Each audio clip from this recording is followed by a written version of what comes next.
right, here we are. Number 4 in the Mastermind Business Manuals Mastermind. Doug's here waiting on a couple of other people to show up. Hey, and Doug, what'd you say? You were 40 hours into the 3-day fast? Yeah, 40 hours in. Hey, man, if you hit up Charlie, because Charlie does it more than most people. Yeah, I know somebody that does it. Like they're part of a indigenous tribal government. They do it like as a part of their thing. They do it once a month, like, Yeah, and then they do intermittent fasting like every day. They only eat once a day. yeah. Man, Um, and I guess I believe in both of them. All the research I've been doing for the last 5 years, and that was hard to come around. I mean, the dude is 50 years old. He ain't got a bit of gray hair. He looks like he's 25. So something's working for him. Yeah, it is, man. It's like and it is, man. It's like I sent that post out a couple of days ago, but man, it's like the more disciplined you are with yourself, and definitely health wise, but then it's everything: gambling, drugs, alcohol, women, whatever it is. The more disciplined you can be, it shows up in every area of your life, and there's no denying it. But then it comes down to consistency, because if you just do it once, it's like man, when I'll do lunges and they kick my ass and it pisses me off because I've been doing lunges and step drags for over 40 years in karate, and every time I'm doing them and I'm sweating and it's kicking my ass, I'm like, man, this shouldn't be this hard. I've been doing these for 40 years. And it's like, man, that was year. It didn't matter what I did yesterday. It only matters what I do today. And I have to remind myself that over and over and over again. What I did yesterday planted seeds for tomorrow, but the only thing that really matters is what I'm doing right now, like right now. And I got to stay consistent with it, because you can plant the seeds in the garden and walk away, and then you go back 3 months later thinking there's going to be all kind of fruits and vegetables and all this other shit, and it's like it ain't going to happen. Uh, we got the ranch here, and I keep wanting to do some gardening and stuff, and just haven't got around to it.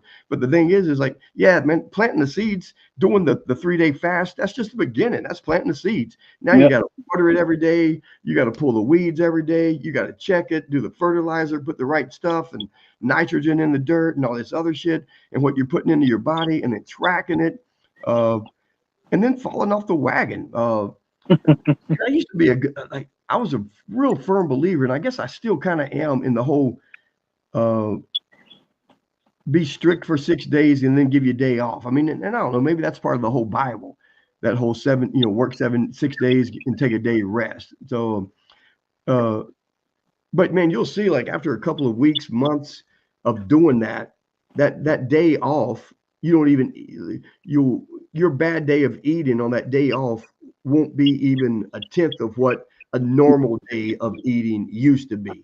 Exactly. And it's this your society has designed it for us to fail.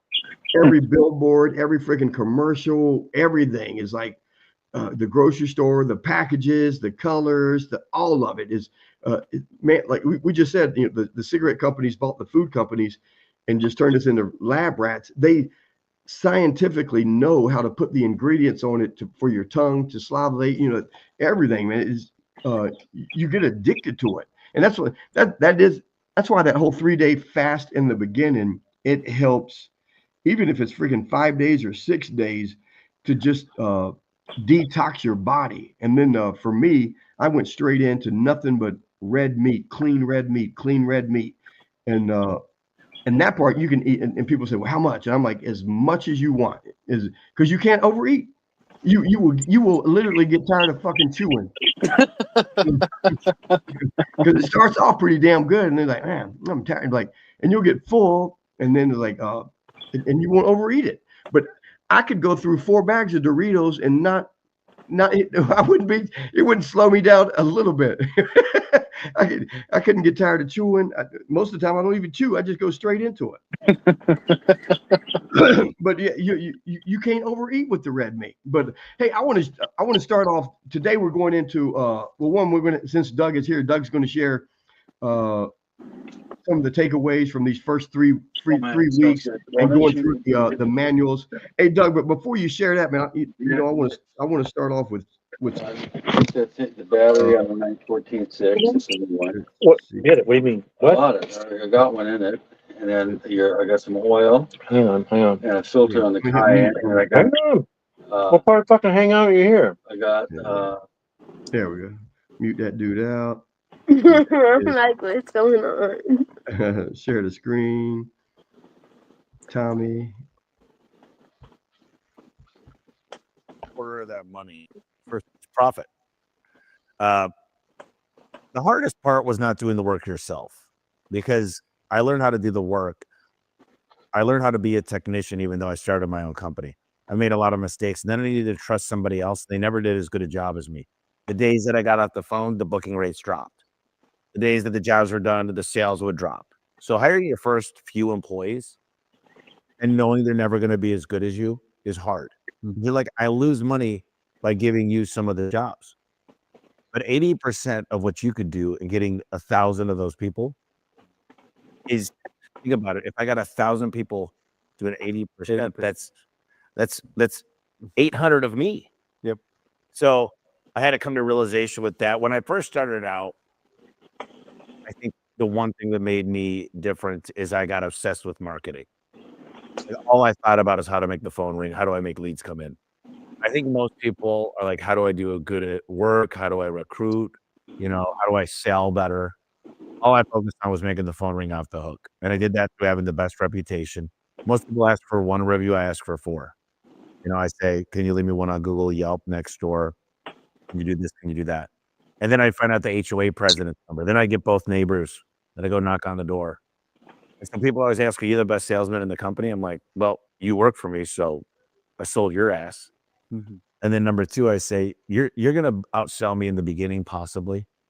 But I'm also going to get the brother's number that lives down the street. I'm going to get the HOA president. They're going to give me the whole HOA because I'm not afraid. I'm not afraid to ask.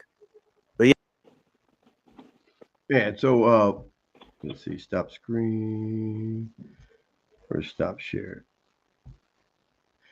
Man, so you got to you can't watch enough of the Tommy stuff. And I agree with him, because in the beginning, that's what it was for me. It was like, and if you're in any trades, I don't care if it's painting, roofing, plumbing, flooring, everybody is hung up on, well, nobody can do it as good as me. And man, if you got that mindset, I don't know if anybody can help you. Like you said, like Tommy said, all right, just if I'm a number 10, be a number 8, and let me get, I don't need 1,000 dudes or 800 dudes, but if you get like 4 guys, 5 guys, that's 5 of you. And these manuals is what makes that freaking possible. Like right now with my daughter and her partner taking over everything, not so much anymore. But in the beginning, 2 years ago, all the phone calls they would call and ask for help, I would say, go to the manual. Go to the manual. I can give you the answer right now, instantly. But that's not going to help you. If you have to look it up and go through the manual and find it, it's going to make it stick in your mind more. So now the questions that I get, some of the answers are in the manuals, but most of them now are like, what kind of species of wood is this? That kind of bullshit that they're still learning. What do I need to do to obtain this type of color? Or if somebody wants to do this, do you think but in the beginning, all the questions that they asked, the answers were in the manual. And I'm like, y'all have got to get to the point to where, imagine I'm not here. That's the whole thing, is like, this is y'all's company. Everything's in the manual, run the business. And then I'm here to make sure you don't crash and burn completely. But like last week, I was freaking sick all week, didn't do anything. The week before that, I was in Myrtle Beach for a week. The week before that, I was camping with my buddies. I'm leaving Wednesday, going camping with my buddies again. It's like, I couldn't do that if I was running a job, running a business type of deal. But you can do it with the manuals. And again, the manuals are not for me. I already know it all. Yes, I'm a big wig, know it all, attitude, whatever. It's like, you guys, everybody watching this video, if you know your trade, you know it. You need to master the business. That's what you haven't done. But even when you master the business, as I had way back when, because like Tommy, I got obsessed with marketing. I was going to every seminar, buying every cassette tape. For you young guys, Google what cassette tape is. And I just like, man, that was all I did. It was like Automobile University that Zig Ziglar had talked about. My whole thing was just like Tommy's. It was like, how can I keep the phone ringing consistently over and over and over again? And back then, I think marketing was way, way easier because marketing doesn't change. Marketing has never changed. It will never change. The only thing that changes is the media that we use to do the marketing, meaning whether it was the newspaper or the Craigslist or the phone book or the yard signs or the door hangers or the mailers or the billboards or the radio ads or the TV ads. And now it's the Facebook and the Twitter and the TikTok and the X and Google ads and Google business. All of those are just media. That's the way we deliver the marketing. So the marketing never changed, never will. But now there's so many different media. It's like, man, what do I concentrate on? What do I focus on? And if you watch my videos, you say, I wish you could be everywhere at all times and start with all the free shit. Start with all of it, and then pay where it's going to work. And you're only going to know where it works is if you track it. So that's that little rant today. But Doug, before we get into the whole job completion part of the manuals, are you using them now? I know you have Anaya. Did I say that right, Anaya? Mm-hmm. Didn't take it. It only took me 4 weeks. But and then I'm still listening to your phone calls, Anaya. And man, you got the best phone voice in the world. Oh my God. Yeah, you can sell ice to Eskimos just by that sweet voice. It's just doing more of it and fine tuning it and listening to the recordings yourself over and over again. I still make my daughter do it. I'll send her the recording and I'll say, hey, listen to the recording. And as you're listening to it, read through our script and see what you could have did differently. Maybe not better, because to me, as long as you build that relationship, nothing's going to be better. Well, that's my problem. I like to get straight to the point. So it's like on one of the calls last week, I think I asked the guy, like, is this his forever home? And he's like, I asked him, like, was he renting or like, and then like he was like, this is our home. And I'm like, okay, let's just move. Like, that's my problem. I don't know how to build I don't know. I don't know. I like to get straight to the point. I know you have to build the relationship. That's my problem, though. I feel like I have to get straight to the point. Yeah, and some of that's nerves. Like as a speaker, I used to train a lot of speakers, and like they all think that they're great until they get on stage, and then they just can't remember anything that they're supposed to say, and then like fumble it all up, and then it makes it even worse. And I'm like, dude, just relax and have a conversation. But that's going to come with time, and that's why you guys have heard me say in all of the videos is practice in the world. And when you're at the gas station, when you're at the restaurant, the waitress, you're at ordering at McDonald's, where you're at the cash register, everywhere, anywhere that you can bump into someone. If someone comes, if you're walking the park, whatever it is, if someone's in a voice range, strike up a conversation with them. There's a guy listening right now. I have him on mute, but no one does it as well as he does when it comes to starting up a conversation and building almost instant rapport. Matter of fact, when I met the dude, he was doing a presentation, I think called Instant Rapport. If he's still there. Hey, Victor, are you there? Yeah. Sorry. Yeah. Could you hear anything I just said? Yeah, I did. Thank you. I'm patting myself on the back. Thank you. Was that the name of the presentation? Because it was 22 years ago, if not 25. Probably Instant Credibility. Instant Credibility. That was it. Yeah. But it was about building an instant rapport. But and Victor trains people like in the automotive industry how to do just that. Answer the phone when the calls come in and build a relationship. Explain some of that you do, Victor. Well, I was just listening, and I'm not going to try to pronounce her name, but I just realized my priority talking with the customers is the relationship. I'm not trying to sell them. I'm not trying to give them discounts. I'm not trying anything other than build the great relationship. And at the end of it all, everything is easier. Everything is easier. When I tell them what else the car needs, they say okay, because they know I know them, they know me, they trust me. I'm not out to get them. The relationship is a darn priority. And you talk about talking to everybody. I just had that same thought myself, and I do just what you say. And pretty soon you'll get so good at it that somehow your charm, charisma, honesty, niceness comes across, and it just starts off well the very first time, because somehow they sense you're just a nice, friendly, outgoing person. So I'm with Brian. One more story. I even tried it with young teenage girls. I walked into the supermarket. There's three of them sitting on the deli edge, and they're all three of them are laughing. And I walked past them, and I thought, I'm going to test this. I'm going to see if I can pull it off with young teenagers, right? So I asked them what they're laughing about, and I got three different expressions. One was shocked. One was saying, "Who the hell is this guy?" And the other one answered me. But then 10 minutes later, I'm walking down one of the aisles, and one of them was walking down the aisle coming at me. She got a big smile on her face, and she showed me what ice cream she bought. So we created that relationship even with the young teenage girl. Not that I'm some pervert, but we made that connection in 5 minutes. So nobody's ever said no.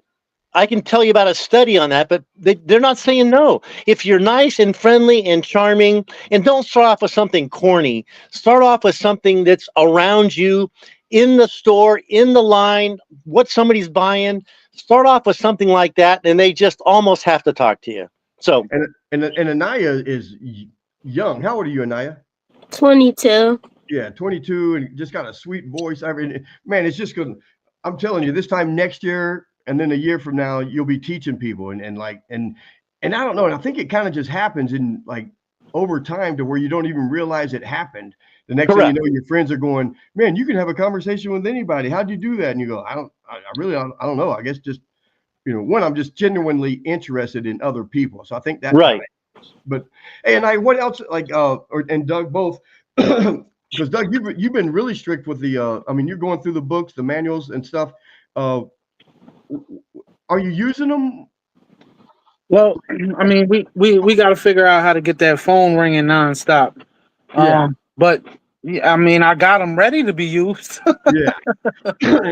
And I know your summer is booked up with, but it's like, and the stuff that you do through the summer, the screens and the coats and the gymnasiums and all that stuff, and then you hire, I don't know if you do it all or if you're hiring the subcontractors and stuff.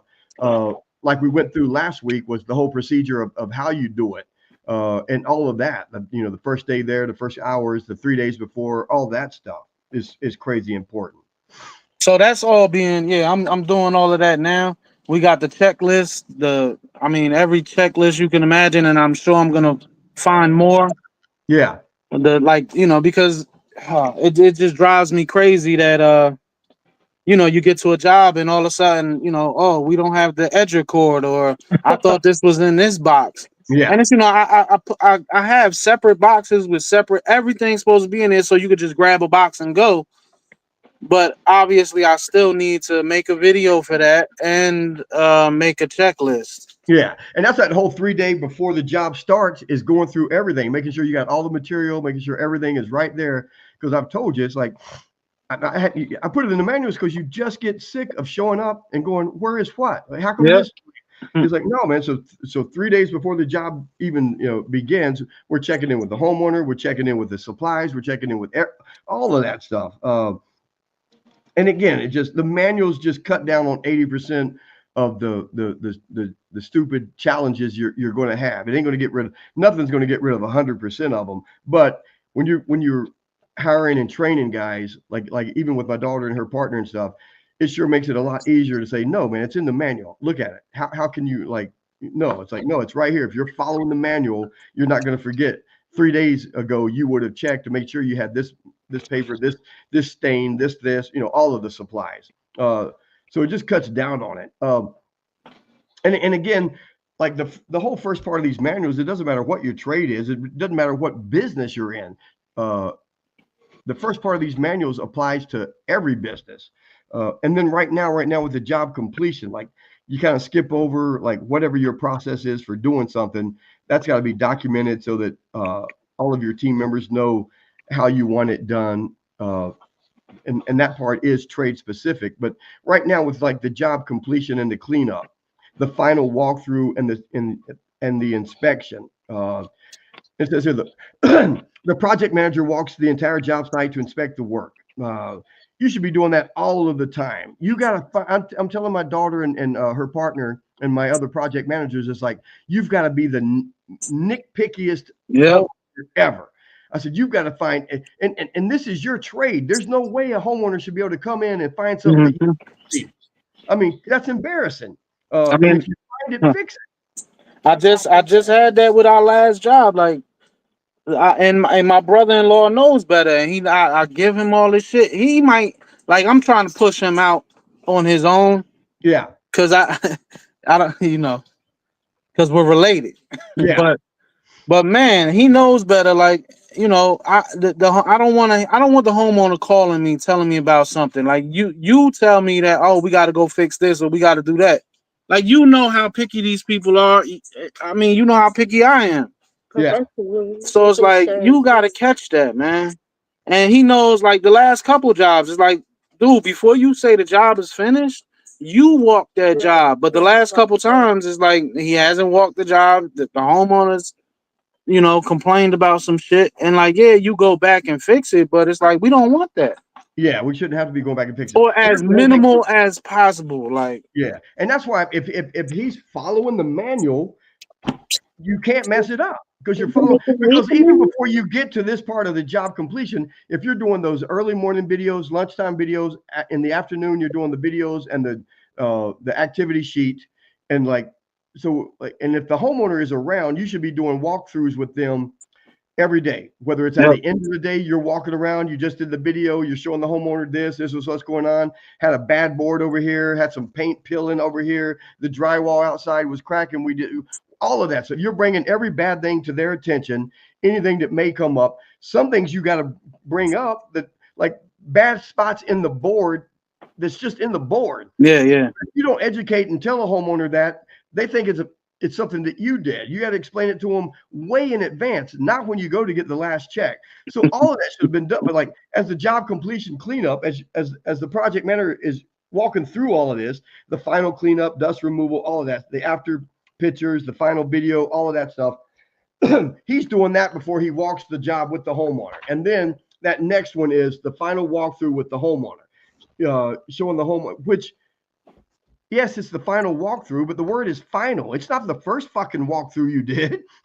It's like you've done it every day through, whether it's a 2-day job, 3-day job, or a month-long job. You're doing it, maybe even a couple of times a day when they're there, showing them around. And like I said, when we're doing these videos, they're being uploaded to YouTube almost instantly. Those video links are being sent to the homeowner. So even as we're doing our own walkthrough with the video, the homeowner is doing it with us because they're watching the video link. And I'm telling them, look, in the videos, and you've gotten, and you're not going to hire anybody that knows this. No company out there is doing this. I mean, that's why it's so easy to be successful in construction and any other business, because they're not doing the small detail stuff. And that's what this is. But so you're not going to hire someone who's going to be doing this. That's why it's in the manuals. You say, hey, boom. Even in the beginning, like one of our project managers was slacking on the videos. I'm like, dude, you've got to, like, it's like, no, there's just no, again, give me a reason why you can't take 2 minutes and walk around the job site with your phone and record it and explain what's going on and what you did yesterday and what you're going to be doing the rest of the day. Give me a reason. You can't come up with one. But then you are doing the final walkthrough. And at that point is when, we're giving them the cleaning kit, the mop, the spray, the felt pads, and another how to maintain the floor. We've already given them to maintain the floor, even that very first day when we go and do proposals, because that's one of what we leave them. And we always say, hey, no matter who does your floor, We just want to make sure it turns out the best it can. Here's how you're going to maintain it, no matter who does it, blah, blah, blah. And then we're asking for the video testimonial. The phone's already on the selfie stick. They've seen me do videos, or my project manager, they've seen somebody do 2 or 3 videos a day. So they're not shocked when the video hits record. And I'm like, man, Doug, everything's over with, brother. And I like to be standing beside of them. That's why I use the selfie stick. And tell me how things went, brother. Boom. And they're right there. It's just another day on the job site. It ain't the first time they like, and guys like, oh man, I tried to get a video testimonial. And I'm like, well, what about all the other videos? Well, no, we don't do those. And so they're going up to the customer at the last day and pulling out their phone and shocking them. And most of the time it's women. And women are like, oh, hell no. Yeah, my hair is not done. My makeup's not done. Yeah, you should have gave me a week. I would have went to the beauty parlor. I would have been to the tanning bed a couple of times.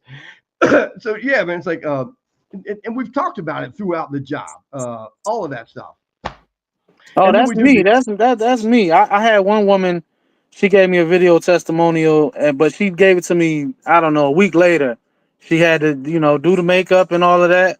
But, I wasn't mad. But that was my fault because I wasn't, I did do the videos, but I wasn't, I didn't get them in the videos when I was taking it. Like, yeah. And I think I've got one video testimonial, and I was laughing and trying to tell her, I was like, look, man, this is like, you look as good as you. I mean, there's nothing for you to not be like, you're beautiful type of thing. But I said, but look, let me just I'll turn the screen around and I'll just show the video, and we'll walk around and show your beautiful floor, and everyone can hear you in the background saying how either good we did or bad we did. Will you do that? Oh yeah. And so I've got one video like that where we're just walking around showing the floor, and she's in the background giving us the testimonial because she didn't want to be on camera that day, type of deal. And I get it. It's crazy, but so that's when we're doing that kind of stuff. The the post job follow up. Most of the guys that I came up with in the trade, even if they none of them had manuals, but if they did have manuals, this is the page that they would tear out and never use, because it was their whole thing was they wanted to get the check, get to the bank, deposit it, and never talk to the homeowner again, because they were always afraid they were going to find something wrong with the floor. And it's like, no news is good news, yada, yada, yada. And I guess in the beginning I was like that too. And then you start hanging around other business owners and other people, and you realize that that's like the opposite of what you should be doing. So we do like the very next day, someone in the office, maybe even the project manager, will text the homeowner the day after, just says, hey, Doug, this is Brian with Only Wood Floors. Just wanted to check in, see how everything looks now that the floors have had a time to settle, and you've looked around a little bit closer. Let me know if you have any questions. They usually just text back, thank you. Or maybe, they won't text back, or they'll text back a long paragraph of how happy they are. And then I'll text back something like, remember to use only the microfiber mop and that cleaning solution. Never, like a steam mop or anything. Or if someone suggests you to use something, would you just like, always reach out to me and if you have any questions on how to maintain the floor. And then we do the week follow up. Check in again, same thing, checking in. And if we haven't gotten that Google review by the end of that week, that's when we're asking about that and putting the link in there. Hopefully we've already gotten it though. And then we do the 6-month check-in, and we just kind of really started that only because of the maintenance program that we're trying to get everybody on. And then that's and that's the whole follow-up, the finishing of the job with the manuals, like whether it's hey Victor, are you still there? I think he's on mute. Yeah, but I muted myself. Yeah, go ahead. Yeah, Finishing lunch. Because I don't know if car mechanics do that. Hair salon people usually have, because I got my buddy Brian with the Supercuts, but they usually have the haircut people on that. I don't know, every other week, a month. You go regular. I don't. But do car people do that, like a follow-up type of deal? Oh, there's the point. You mean a follow-up phone call, make sure everything's okay? Yeah.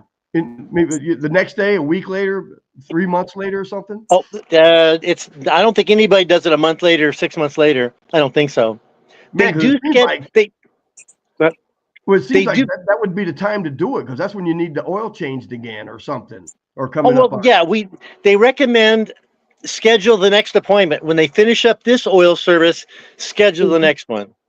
They Yeah. say kind of like the dentist. They say do what the dentist does, schedule the next one. Yeah. So, Yeah. well, I'm impressed with what all you've got doing there. My God, shops don't do that. That's impressive.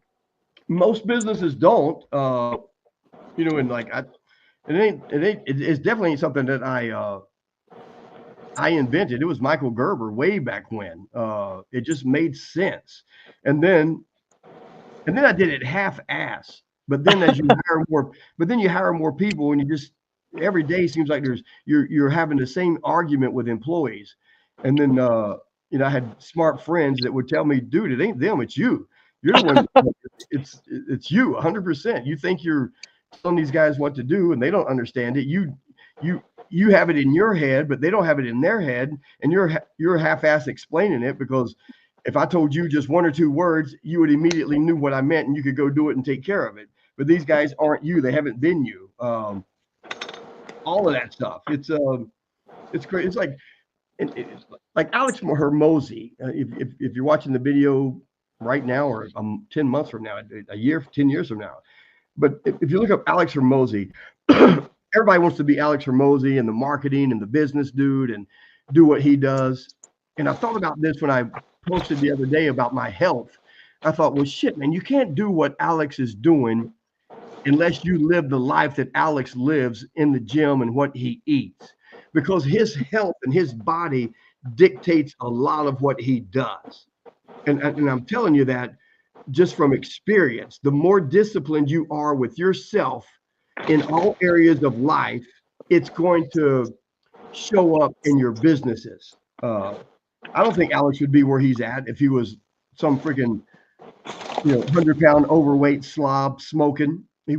Alex wouldn't be Alex. And that goes for a lot of different people. Maybe even PBD. PBD was just now selling that insurance company, but he worked at, like, I think Jack LaLanne's or LA Fitness or something, but he was a bodybuilder and all that, but he's always put his health and fitness first. It definitely builds up the confidence level. And not that, I was a stripper. Look that up. That's on Google. Oh my God. Back in the day. But I never had no Alex Hormozy body, but the martial art aspect of confidence shows up in every other area of your life. That's why I've got so many videos saying that I have everything that I am, everything I have, I owe to martial arts, because of that. What it does to your self-esteem, what it does to your confidence, and it just rolls over into how you talk to people. Man, I can accept everybody for who they are and how they are, because I have no judgments. I'm not trying to change them. I know they're not going to change me.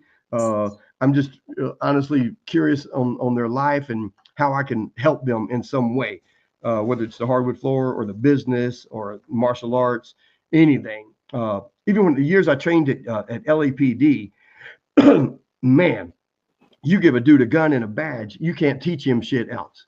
The ego is out through the roof. But during training sessions, I knew that I had shit I could teach them that would help them get home at the end of the day safer. That was you, Brian, that taught them how to beat the shit out of people? Pretty much. It was after that. Honestly, it was after the RPG riot that they had to go through one of my programs. But it was like I would crack jokes and get them laughing, and then they would go, "Oh, okay, well, this redneck, maybe he's not so bad. I'll listen to a little bit of something." But that's that whole thing, is like humor helps break the ice in all the phone calls, when I'm at someone's home, when I'm out and about, practicing. And like, Victor brought up, he was going to try talking to the young girls, and I I got to the point now that my wife was like, "Hey, you only talking to the pretty women. You need to be talking to everybody." Guilty. Yeah, I'm like, well, I thought I did talk to everybody. She said, "You do, but you got to lean towards the women a little bit more." So, but yeah, so that's kind of it for today. And I think next week, what are we rolling into next week? The customer, and next week, look at that, the customer referral loyalty, and that's a lot of what Tommy Mello just said in that video. Uh, are you, reaching out, that's when the business cards kind of come in hand. But I'm telling these guys, man, when you do everything that we've done up until now with the video links, when you do these videos throughout the job, throughout the day, and you're sending the links to the homeowner, I'm telling you, the homeowner is sending that link to probably 3 to 5 friends, if not 10, or relatives.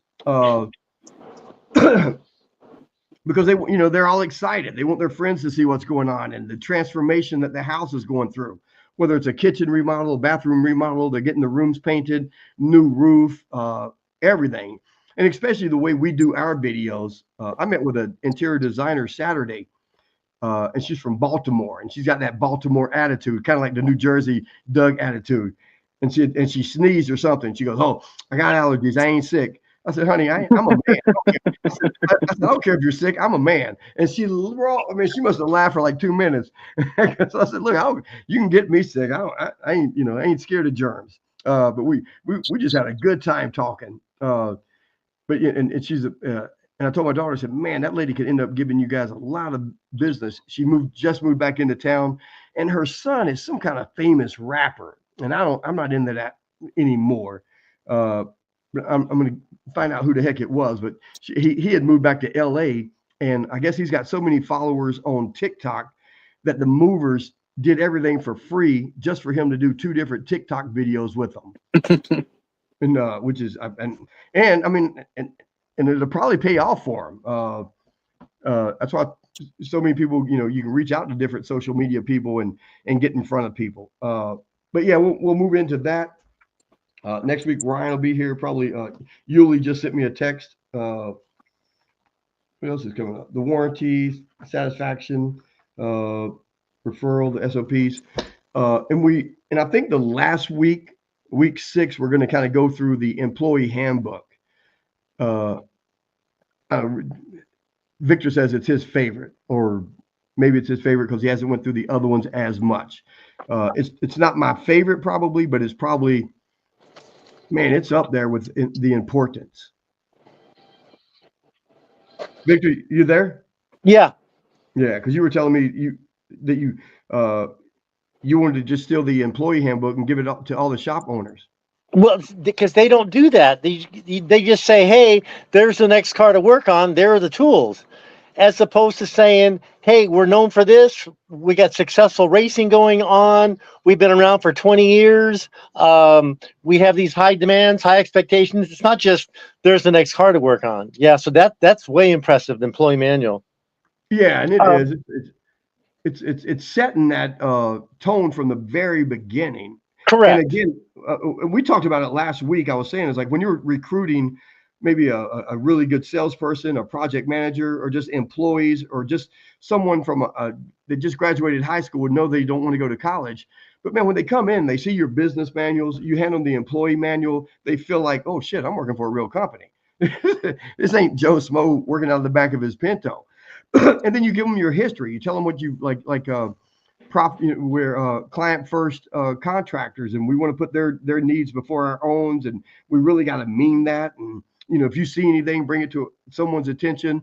In the beginning, they don't know anything, so they'll be asking dumb questions, but they'll learn real quick, and you'll feel better because they're bringing stuff to your attention, going, "Yeah, when we go to this stage of the job, that we're going to take care of that and this." And but it's how you train everybody. And we thought about putting it on the website, because the more stuff that's on the website, like that interior designer that I'm out with, I mean, I think she went through every video on the website, most of the videos on the YouTube channel. That's why I had met with her. was my daughter was like, man, she loves some Bryan Adams. Can you go out there? I was like, I guess. I mean, when she, like, whatever. It's like, but interior designers are, it's just, that's who you want. Decorators. It's hard to find good contractors, but interior designers and stuff, the majority of them are good. But yeah, so that's the next week. Anything, Doug, before we get out of here? No, interior designers are the way to go because they're not trying to beat you up like contractors. They make more when you make more. Exactly. 100%. 100%. Damn, I'm glad you brought that up. 100%. And that's what I tell guys all the time when, like, you'll get some of the flakes that are like, they want a really good discount on this job because they're going to get you a whole bunch of work later on. And I'm like, no, hell no. Here's how this is going to work. It's like, you're going to get a percentage of all the jobs I do from here on in. So go out and bust your ass and make all of us some money. That's the stupid line that they use on all the beginners. Yeah, I had a couple contracts. They didn't. I don't think I did the jobs because I told them. I said that that whole give me a break on this one and I get you a ton of work. I said, well, give me a ton of work and I'll do the last couple for free. So I never got a ton of work. Long story short. Exactly. I have no problem giving someone 10% of the job because I can easily raise it 10%. And even if I didn't raise it 10%, I've got 10% margin in there for marketing anyway. Absolutely. And if they're giving me the job, that's marketing I don't have to do. And their jobs are usually pretty damn good. Yeah. Hey, Victor, you want to add? I think I dropped the ball here. I did that nice job, and that's the type of jobs I want, right? In this penthouse downtown. And it was through like the assistant. She went through the contractors who was going to do the floors and move the furniture and all of that. And I think I dropped the ball by not offering her money or a gift card or something. Yeah, I'd go back. How long ago was it? I think we did it in February. Yeah, so I've been trying to get Anaya to, like, I've left messages because, she had a dog that died and it was her best friend. And at that time, my cat just got hit by a car and I thought he wasn't going to make it. So I sent her the video after, like, I sent her a message afterwards, like, Chili made it. He took him to the vet. $2,000 later, he made it, blah, blah. And I got no response. I'm like, uh-oh, what did I do? I would drive by there and drop off a gift certificate. It's a building though. Like you can't get in. You can't get in.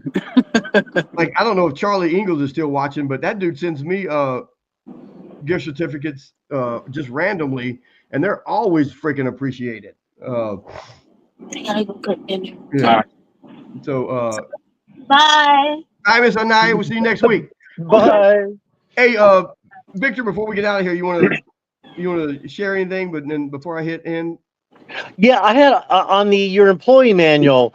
I'll bet if an average employee looks at that, he's going to think, "Uh-oh, I can't deliver this. I can't skate by because they'll catch me." So it might even help get a top-notch employee. Yeah, 100%. Absolutely. All of it does is like, I don't know, man. I watch these guys buy equipment after equipment, thousands and thousands of dollars on equipment, and they don't have anything. Like I tell guys all the time is like, I don't care if you come to me because this is the first time I've offered these manuals. I didn't think I would ever offer these manuals only because they were so personal to me. But I used to tell them, it's like, you got to buy the manuals. You got to pay somebody to get these manuals. It's like, it's the most important tool in your toolbox. It's the most important tool in your business is these manuals. And Doug has heard me say a million times is the owner's business manual is the most important life insurance policy you can leave your family. If something happens to you, you leave them a life insurance policy for $1 million, they're going to spend it. You leave them a business where they can open up the owner's manual and run the business and grow the business. That's that whole feed a fish dude for a day. Yeah. So with that, guys, I'm gonna get out of here. Go get me a piece of steak. Hey, Doug, man, keep me posted. Jump on chat and use chat like we talked about. I'm on my way in there right now. I'm telling you, man. I'll steal the link from my chat, and you'll be able to see what we've been talking about all week if you want to read it. Yeah, absolutely. Boring Please. as hell, but stick with it, brother. I'm Because proud of Facebook ain't helping me either. Every time I scroll Facebook, I see a new recipe or some shit. I'm like, no, nobody's on my side right now. No, they aren't, man. All right, man. Love you guys. See you next week. Take it easy, man. Thank you so much.